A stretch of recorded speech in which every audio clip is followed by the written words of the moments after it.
Item number 9 in general items, water conservation update. Diana. Good evening, Mayor, Council members. I wanted to provide you an update on our water conservation efforts since I was back here in January. So, quick summary of the city's water sources. We have 2 State Water Resources Control Board, one a license, one a permit. We have a contract with the North Yuba Water District, a DWR State Water Project contract, and then we also have a backup groundwater well at the water treatment plant. These total an annual allotment of 32,848 acre-feet on an annual basis. However, there are restrictions as to time of use on 3 of the contracts, and so that would be the North Yuba Water District and the State Water Resources Control Board licenses and permits. In January, I gave a brief discussion on reliability for our water sources. The State Water Resources Control Board license 13855 was acquired in 1964, and water restrictions have only been applied twice, in 1977 and 1992. The State Water Resources Control Board permit 18558 was acquired in 1978, and water restrictions are routinely applied in June or mid-May depending on runoff. The North Yuba Water District was negotiated in 1965, and no restrictions have ever been applied. And the DWR State Water Project contract was executed in 1963.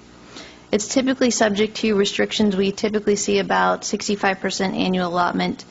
But in 1990-1991, we had severe restrictions of 20%, and in 2014, it's been restricted to 5%. So for 2014, our water supplies currently include the State Water Resources Control Board license at the full amount.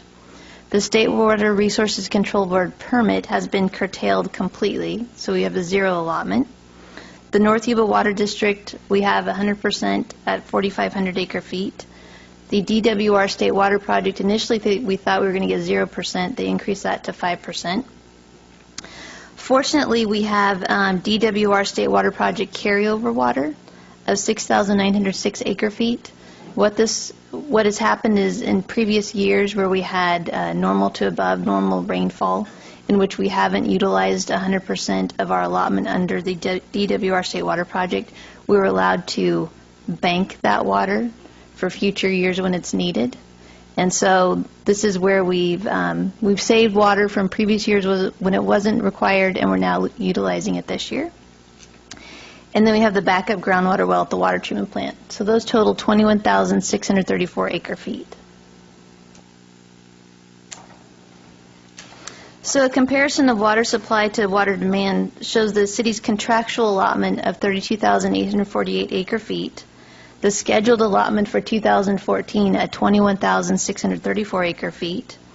Just as a benchmark, the 2013 water demand was 18,178 acre-feet. Now, what the city's scheduled allotment would have been without our carryover water is 14,728 acre-feet. So staff has received feedback that we're sending mixed messages to the public. One being that we have enough water to service through build-out, yet we want you to conserve water. And I can understand where that would be a mixed message. On paper, we have enough water to serve build-out. That's assuming no curtailments, no restrictions, that you're fully able to utilize those contracts. What we're seeing during a drought year is a greatly reduced use of our water. And so if we didn't have that carryover water, we would not have been able to meet the demands for 2013. So that's why we are encouraging residents and businesses within the city to conserve water per the governor's proclamation.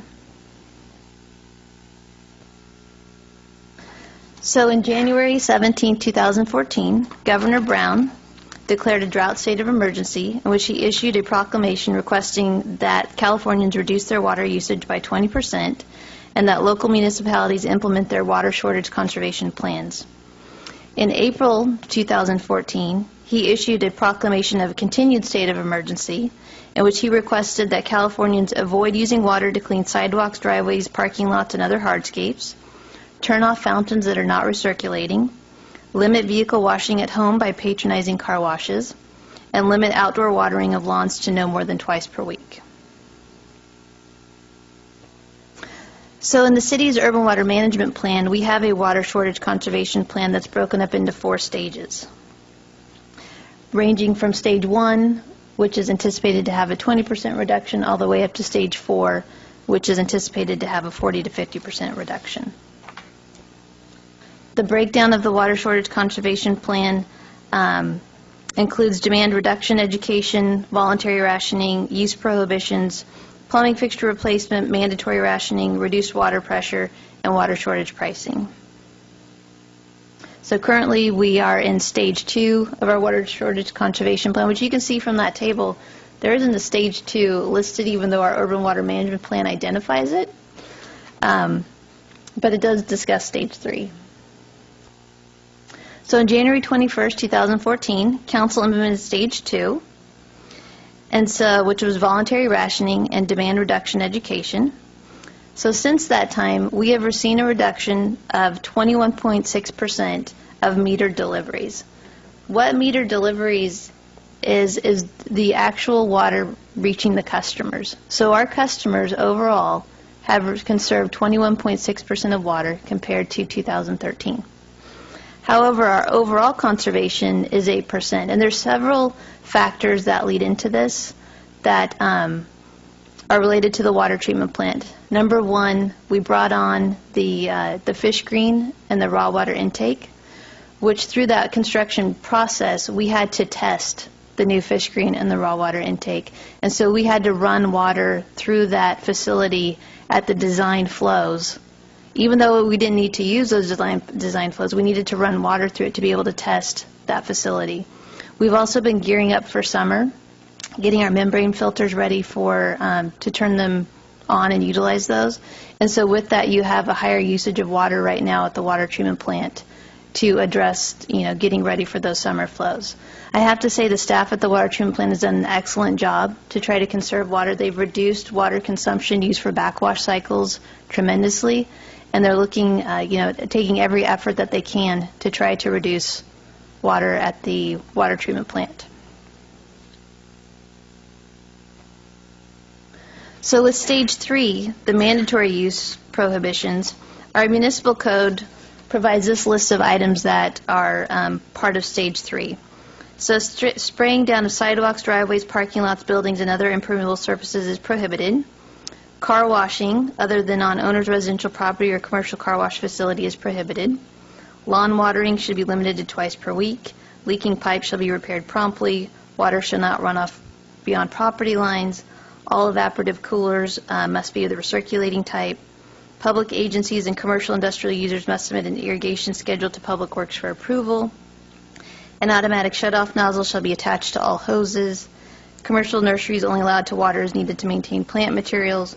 Decorative water facilities are prohibited unless they recirculate the water, and all restaurants shall furnish water only at the customer's request. So at this time, staff is recommending that we implement elements of stage 3 on a voluntary basis, and the elements that we're proposing to implement are in line with the governor's proclamation. So that would be the street and sidewalk cleaning, the washing of cars, residential landscape restrictions. I want to make a note about residential landscape restrictions. When you look at reducing irrigation to twice per week, in talking to the water treatment plant supervisor, in his experience at other agencies, what he's actually found is that that can almost lead to opposite of what you're proposing to do. When you tell people that they can only water twice per week, they tend to turn the water cycle on longer to make up for the time that they're not, the other days that they're not watering. And so we're requesting voluntary implementation of this. However, we're not going to go around and monitor people to make sure that they are watering twice per week. We feel like based upon the results that we're seeing on the voluntary basis of the 21.6% of our customers, they are taking a proactive approach to conserve water. And so I just want to put it out there now with the twice per week, that's not something that we're going to go out and monitor for the homeowners. Also gutter flooding, and I want to point out the water treatment plant staff put together this door hanger, and they put one at each of your chairs. And this is a great door hanger. If we get a phone call that somebody's sprinkler is, water's going into the gutter, the water's going beyond their property, there's a sprinkler that's broken, we can put this on their door just to let the property owner know that they have an issue with the sprinkler. And then also on the flip side of that, we have water-saving tips and our contact information. We're also requesting that residents install automatic shutoff nozzles on hoses. This next one's controversial, the decorative water features. We have not turned on the spray grounds at Regency Park and Shanghai Garden Park because those are not recirculating playgrounds. The water comes from the service, gets sprayed, and goes directly into the storm drain. So it does not recirculate. So we have not turned those fountains on. And I understand from Brad McIntyre, Parks and Rec Director, we've been receiving phone calls and complaints about that. But those fountains use a lot of water on a daily basis during the summer months. And then finally, with the restaurants, we're working on a trifold to provide to the restaurants that basically lets the customers know, please ask for water. The restaurant should not just automatically give it to customers, but it should be requested and provided upon request. In addition, next steps in July, we'll be bringing forward a Water Smart program. For those of you that get through PG&E, they have a really great program where you get every couple months a mailing that tells you how your home compares to other homes of similar size within your community and things that you can do to provide more energy efficiency. The Water Smart program is the same thing except for water. So every 2 months, we're going to propose to do a test of our top 5,000 water users. Every 2 months, they will get a flyer that says how they compare to other households within the community with similar size homes, similar size lots, so it's a true comparison, and things that they can do to actually reduce their water usage and conserve water. In addition to that, we're going to be proposing a rebate program where we've set aside some funds to look at retrofit programs, replacement programs for high water usage toilets, high water usage washing machines, and for restaurants where they don't have the spray nozzles on the sinks where they're doing their dishwashing, providing those spray nozzles. Mike Palucci, the Deputy Public Works Director for Utilities, actually attended a workshop in Denver about water conservation. That was one of the things that came out was spray nozzles. The payback on that pretty quick in terms of just conserving water. And so with that, those will be coming forward to the council in July, and I'd be happy to answer any questions. Any questions for Diana? Yes, I have a couple of questions. Diana, when you talk about banking of the water comes from Oroville, Yes. or to the Feather River, but we actually bank that water in San Luis Obispo Reservoir. So when we need that water, how do we get it? We physically are going to get the water from Oroville, but DWR's records show that San Luis Reservoir is a conservation facility, and we pay a conservation charge, and so that's where our water is stored, but we will physically get the water from Oroville. All right. And then I've mentioned this before, and it's the catch-22 of conservation.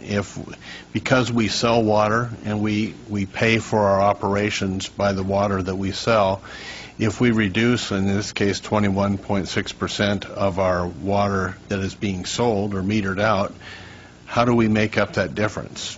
Yeah, that directly impacts, because we have fixed costs to produce water. And so that directly impacts our revenues. And it has impacted our revenues for this fiscal year. One of the things that we'll be coming forward to council with, we're going to be issuing an RFP for a new rate study. And one of the elements of the rate study is to analyze the impacts of water conservation on our rates, where they would then propose rates during times where you have drought and water conservation requirements so that we can meet our minimum fixed costs. Well, one of the things that at different meetings that I've been to is looking into programs where you actually reward the people who are conserving and you penalize the people who are not. And the thing is, too, you could have somebody that has been conserving for years, and we ask them to conserve another 20%. They're actually doing more than the person who hasn't done anything. So we need to, whenever we look at these rate studies and we do this, we need to make sure that we're looking at programs that will reward people that will do the conserving and penalize those who are not, so that we're not penalizing the people that we asked to conserve and they did what we asked them to do. Right. We'll be looking at a tiered rate structure, so similar to what you see on your PG&E bill. If you're in the bottom tier, you get the best price, but once you go over a certain threshold, then you start getting surcharges onto that. So through the rate study process, we'll be looking at the tiered rate structure as well. Great. Thank you. Other questions for Dinah? Yeah, just probably comment in a couple, maybe a question or two. I've received 2 phone calls in reference to SunSuite, and that's their sprinkling system on the south end of the building. And I think we just need to be more as we put information out in public, especially those locations that use reclaimed water for their irrigation, that the public is somehow notified that those facilities are doing just that, that they're using reclaimed water. My conversations only lasted less than a minute with both phone calls regarding that, and it was one day apart, so I think that it's probably the one time that they had the water on this year. And then in the interest of public safety, my question would be, what if we looked at temperature indicators for our youth, young kids that go to the water features, they're able to cool off, things like that. I would much rather have those on high heat days than I would to have those children and their families migrate to the river from a safety aspect. So really, that's what I'm looking at is how many days go, over, let's say, 99, 100 degrees, where those features would be getting used, and it's minimal. It's probably less than 18 days. So, what would the cost of that be to be able to turn those on, and is it that easy just to turn that system on and off? Yeah, I can work with Brad, Parks and Rec Director, to not only determine the quantity of water that we would anticipate to use during that time frame, but then also the system that we would put in place to turn those fountains on and off during those days. And we can provide a recommendation back to council. It would also have to have some type of public recognition, so they would know that on a certain day that those features would be activated due to the temperatures. That's all I have. Thank you. Getting back to just piggybacking what John was saying on those water features, there's a time limit, isn't it, that it turns on and off on? Or does it? Because I think the one at Regency Park, and if I remember correctly, there's kids out there till like 11 at night. So that thing can run. I just, I don't know. I just think we're going to send mixed messages. On one hand, we're trying to conserve water. On the other hand, we're trying to turn water on certain dates. So, if we're going to go with the governor's recommendation of, stage 3 or conserving water, then that's kind of what we need to take a look at that. That's my opinion on that. So. Yeah, and our neighborhood parks close at dusk, so they shouldn't be out there at 11 o'clock at night. But I look at it from the aspect of where the kid's going to migrate to in high heat. Yeah. And Great, thank you. This is just a note and file, so it doesn't need any recommendation.